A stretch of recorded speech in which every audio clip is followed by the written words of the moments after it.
Olá, bem-vindos ao programa Portal de Luz. Na última semana, nós falávamos da importância de cuidarmos da qualidade dos nossos pensamentos, um tema que é sempre muito oportuno para todos nós. E fizemos isso através do estudo de um artigo publicado no jornal Folha Espírita, no último mês de janeiro, chamado Larvas Mentais e a Importância do Orai e Vigiai. Hoje nós vamos continuar mais um pouco a nossa conversa sobre esse artigo, mas antes nós iremos ouvir juntos a prece na voz de Chico Xavier. Mais luz. Em verdade, grande é a noite em que se debate a alma do mundo. Nos mais variados ângulos da marcha, vemos a névoa da incompreensão, suplicando a graça da luz. Não condenes nem reclames, faze alguma claridade e segue adiante. A semente de agora será colheita depois. A centelha hesitante de hoje surgirá por facho resplandecente amanhã. Grande é o nevoeiro da ignorância que muitas vezes ainda envolve a terra. Atende ao cérebro, mas não te esqueças do coração. A sabedoria é o caminho, o amor é a luz. O palácio às escuras poderá povoar-se de monstros. O campo singelo aos clarões da manhã é um templo aberto à beleza solar. Ajuda e transformarás a dor em alegria. Ama e farás a vida brilhar. Nós terminamos o programa da semana passada mostrando que as larvas mentais criadas por nós mesmos, quando acalentamos maus pensamentos de discórdia, de vingança ou de tristeza, ganham vida própria, contagiam aqueles que pensam como nós e, inclusive, o mesmo acontece quando alguém desequilibrado expele também pensamentos que nós acabamos por entrar em sintonia e também absorver. Um grupo de médicos da Associação Médico Espírita do Mato Grosso do Sul se reuniu para estudar as obras do espírito André Luiz a fim de analisar todas as vezes em que ele fala das formas pensamento e dos seus aspectos negativos, que são as chamadas larvas mentais. O resultado desses estudos virou um artigo na Folha Espírita de janeiro deste ano. E hoje nós vamos finalizar a nossa conversa sobre esse artigo. Toda a coleção de livros de André Luiz nos mostra inúmeros exemplos de situações onde as larvas mentais emitidas por nós podem destruir a nossa saúde física e mental, além de contagiar aqueles que pensam na mesma sintonia. E então, no livro Obreiros da Vida Eterna, no capítulo 12, Irene, que é uma jovem colaboradora da Casa Transitória Fabiano de Cristo, diz o seguinte para André Luiz: os pensamentos exercem vigoroso contágio, ou seja, a associação mental acaba por contagiar encarnados e desencarnados que pensam de forma semelhante. André Luiz acrescenta que os nossos desvios morais, os nossos vícios, as nossas escolhas infelizes, responsáveis, enfim, pela criação dessas larvas mentais, atraem companheiros desencarnados afins e que se alimentam das energias presentes nessas larvas, dando origem a dolorosos quadros de obsessão. Para que a gente possa compreender melhor a influência do pensamento no mecanismo da vida, é necessário entendermos que ele é uma manifestação dos sentimentos e das emoções do espírito. Daí a importância do orai e vigiai constante de cada um de nós. Considerando que a Trindade Universal é composta por Deus, Espírito e Matéria, não podendo o pensamento ser o próprio Deus e nem também o Espírito, obrigatoriamente o pensamento é matéria, matéria mental. Uma matéria ainda imponderável aos nossos sentidos e à tecnologia atual do nosso planeta. O pensamento, portanto, se assemelha a uma energia que, após emitida, impregna o ambiente e a psicosfera ou a aura do emissor. essa energia, essa forma mental, será atraída ou repelida por aqueles que se identificam ou não com ela. Vale lembrarmos mais uma vez o livro Pensamento e Vida de Emmanuel. Ele diz o seguinte no capítulo 8. Assim também na vida comum, a alma entra em ressonância com as correntes mentais em que respiram as almas que se assemelham. Assimilamos os pensamentos daqueles que pensam como pensamos. É que, sentindo, mentalizando, falando ou agindo, sintonizamo-nos com as emoções e ideias de todas as pessoas encarnadas ou desencarnadas da nossa faixa de simpatia. Estamos invariavelmente atraindo ou repelindo recursos mentais que se agregam aos nossos. Muito bem, é claro que as formas mentais que produzimos não são necessariamente nem boas nem ruins e podem, de acordo com a nossa escolha, o nosso discernimento, a nossa força de vontade, serem muito benéficas. Sentimentos elevados, padrões morais retos, atitudes de amor, caridade, orações sinceras, emitem energias construtivas. Daí a importância do orai e vigiai. Nós somos responsáveis pelas correntes mentais que criamos. Somos os criadores da nossa saúde ou doença. Tudo depende do que escolhemos sintonizar. As formas mentais inferiores provocam desordens no corpo perispiritual, num primeiro momento, e depois se manifestam no corpo físico também, provocando as doenças. Mas o artigo da Folha Espírita traz uma informação muito interessante dita por André Luiz. Ele diz que grande parte das emissões mentais inferiores que são geradas diariamente pela humanidade são desintegradas pela luz solar. E outra poderosa forma de combater essas larvas mentais são as orações, que na verdade é um remédio eficaz contra todos os males, dificuldades e medos que nós possamos ter. O problema é que nós, enquanto humanidade, estamos sempre produzindo pensamentos negativos o tempo todo. Então, o remédio definitivo seria mesmo a reforma íntima de cada um de nós, a fim de educarmos o nosso pensamento e pararmos, interrompermos a emissão de reclamações, de pensamentos negativos. Como os médicos da AME alertaram no artigo, temos que deixar as portas abertas para a luz do sol e os corações abertos para a luz de Deus. É assim que nós vamos começar a fazer a nossa parte, emitindo e recebendo amor. Fica aqui o nosso convite para que todos nós possamos refletir juntos sobre a educação da nossa alma e da nossa mente, fazendo escolhas mais conscientes sobre o que pensamos, o que escolhemos ler, o que postamos, o que compartilhamos, o que falamos para os outros. Vamos pensar sobre isso. A Creche Lar do Alvorecer é uma entidade assistencial mantida pelo Grupo Espírita Caibar Schutel. Localizada em Diadema, tem como propósito trabalhar pelo desenvolvimento de uma cultura de paz através da educação e da assistência a crianças, jovens e adultos. São 250 crianças atendidas diariamente. Conheça nossas atividades e colabore conosco pelo ideal de um mundo melhor.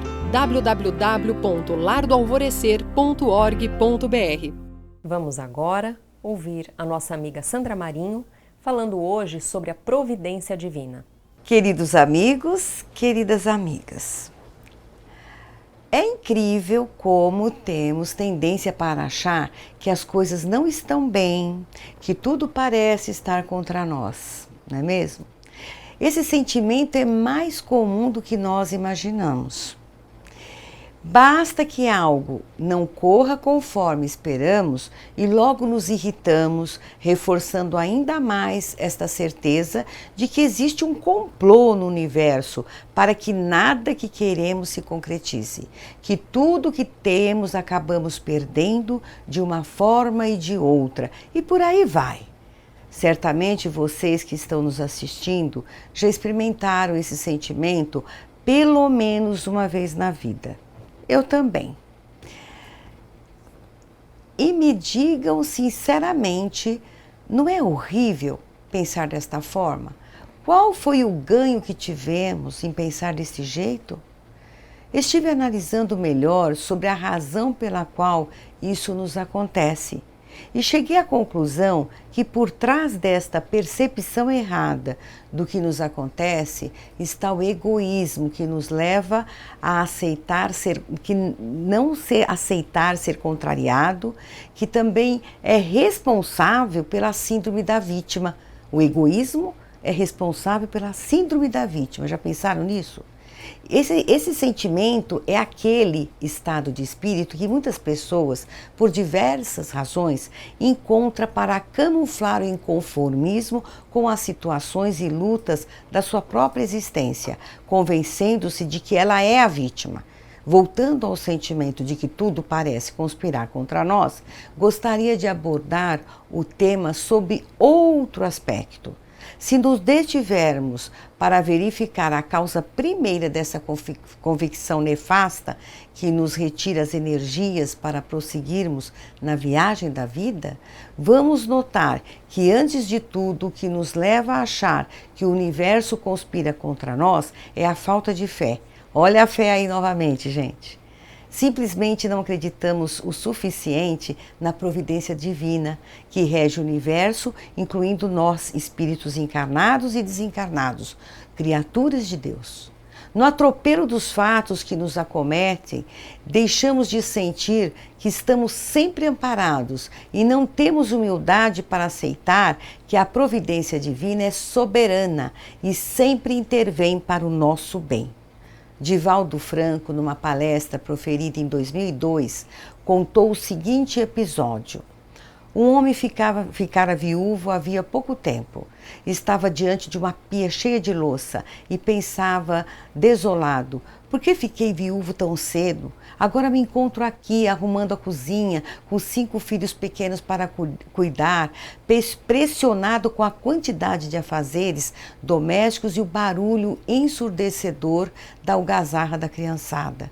Ao mesmo tempo, se perguntava como era possível a uma mulher dar conta de tanto serviço, preparar comida, lavar e passar, limpar a casa e ainda cuidar dos filhos? Ele estava revoltado com aquela situação. E enquanto estava ali absorto em seus pensamentos de inconformismo e indignação, entre pratos e panelas, nem se deu conta, para melhorar seu humor, que um dos filhos, brincando de esconde-esconde, já havia perguntado se ele tinha visto o irmão mais novo umas 4 vezes. E ele sempre respondia exasperado que não tinha visto o caçula. Nisto tocou a campainha. Era um mendigo pedindo comida. Ele, irritado, respondeu que não tinha comida para dar. O pedinte insistiu para que ele verificasse na geladeira. O homem não acreditou naquela petulância da insistência, mas o mendigo explicou que a sua esposa sempre lhe dava um prato de comida e que sempre buscava na geladeira algo para lhe oferecer. Nessa altura, super nervoso, resolve abrir a geladeira para mostrar ao intruso que não tinha nada para lhe dar. Ao abrir a porta da geladeira, o homem dá um grito de espanto. O filho pequeno estava lá, dentro da geladeira, com sinais de hipotermia. Tinha entrado nela para se esconder do irmão e não conseguiu abrir a porta para o lado de dentro. Foi aquela correria até o hospital, acompanhado pelo mendigo. O médico atendente disse que o garoto foi salvo por segundos. Somente aí, nosso amigo pôde compreender a razão da vinda do mendigo à sua casa, exatamente naquela hora, e como o gesto de sua esposa, quando viva, havia repercutido em favor do filho. Antes de nos irritarmos diante dos percalços da vida, aprendamos a dar um tempo e, ao invés de nadarmos contra a maré, vamos seguir o fluxo natural do universo, confiantes de que a providência divina jamais nos desampara, que Deus, Ele está lá conosco, agindo em nosso favor com a sua bondade. Um grande abraço e até o próximo encontro. O jornal Folha Espírita, fundado em 18 de abril de 1974, se dedica à divulgação da doutrina espírita. Saiba mais sobre assuntos atuais com o enfoque do espiritismo, além de entrevistas e artigos de diversos colunistas. Você pode escolher na versão digital ou impressa. Acesse e faça sua assinatura. www.folhaespirita.com.br E agora nós vamos ouvir o Momento Doutrinário com o nosso amigo Maida. Olá, amigas e amigos, sejam bem-vindos a mais um encontro do Momento Doutrinário. Hoje convidamos a todos para juntos refletirmos sobre os ensinamentos contidos no livro psicografado pelo querido Chico Xavier, Nosso Livro, onde na lição 27 o Espírito Emmanuel traz-nos os seguintes ensinamentos. Todas as criaturas humanas adoecem. Todavia, são raros aqueles que cogitam de cura real. Se te encontras enfermo, não acredites que a ação medicamentosa através da boca ou dos poros te possa restaurar integralmente. O comprimido ajuda, a injeção melhora. Entretanto, nunca te esqueças de que os verdadeiros males procedem do coração. A mente é fonte criadora. A vida, pouco a pouco, plasma em torno de teus passos aquilo que desejas. De que vale a medicação exterior se prossegues triste, acabrunhado ou insubmisso? De outras vezes pedes o socorro de médicos humanos ou de benfeitores espirituais, mas ao surgirem as primeiras melhoras, abandonas o remédio ou o conselho salutar e voltas aos mesmos abusos que te conduziram à enfermidade. Como regenerar a saúde se perdes longas horas na posição da cólera ou do desânimo? A indignação rara, quando justa e construtiva no interesse geral, é sempre um bem, quando sabemos orientá-la em serviço de elevação. Contudo, a indignação diária, a propósito de tudo, de todos e de nós mesmos, é um hábito pernicioso de consequências imprevisíveis. O desalento, por sua vez, é clima anestesiante que entorpece e destrói. E o que falar da maledicência ou da inutilidade com as quais despendes tempo valioso e longo em conversação infrutífera, extinguindo as tuas forças? Que gênio milagroso te doará o equilíbrio orgânico se não sabes calar, nem desculpar, se não ajudas, nem compreendes, se não te humilhas para os desígnios superiores, nem procuras harmonia com os homens? Por mais se apressem socorristas da terra e do plano espiritual em teu favor, devoras as próprias energias, vítima imprevidente do suicídio indireto. Se estás doente, meu amigo ou amiga, acima de qualquer medicação, aprende a orar e a entender, a auxiliar e a preparar o coração para a grande mudança. Desapega-te de bens transitórios que te foram emprestados pelo poder divino, de acordo com a lei do uso. E lembra-te de que serás agora ou depois reconduzido à vida maior, onde encontramos a própria consciência. Foge à brutalidade. Enriquece os teus fatores de simpatia pessoal pela prática do amor fraterno. Busca a intimidade com a sabedoria, pelo estudo e pela meditação. Não manches teu caminho. Serve sempre. Trabalha na extensão do bem. Guarda a lealdade ao ideal superior que te ilumina o coração e permanece convicto de que, se cultivas a oração da fé viva, em todos os teus passos, aqui ou além, o Senhor te levantará. Não é em vão que o Evangelho de Tiago, capítulo 5, versículo 15, diz enfaticamente: e a oração da fé salvará o doente, e o Senhor o levantará. boas reflexões, obrigado pela companhia, saúde e paz e até o próximo encontro. O que é importante, que sempre foi importante, é a alma imortal que habita o ser humano.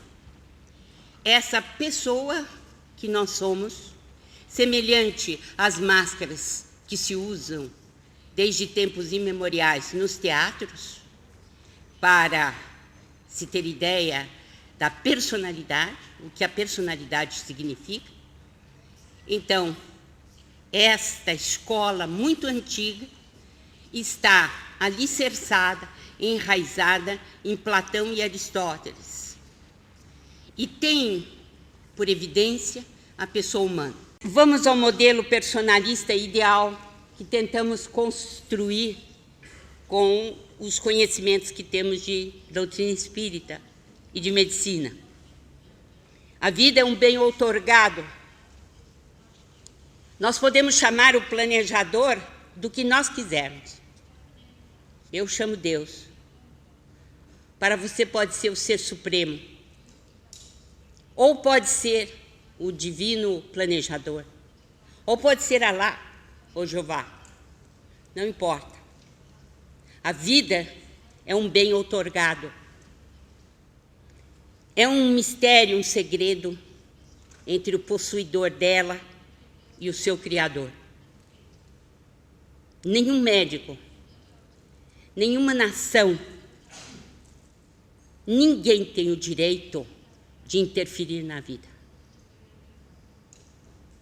Não foi sem razão que Jesus respeitou os 10 mandamentos recebidos por Moisés.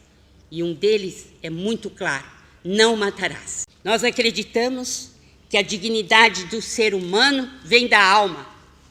Voltamos aos princípios de Platão e Aristóteles.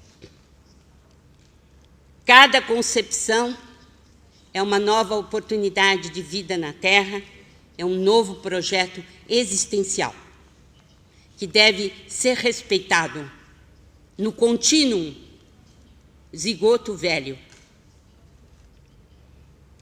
E o respeito ao embrião, deficiente ou não,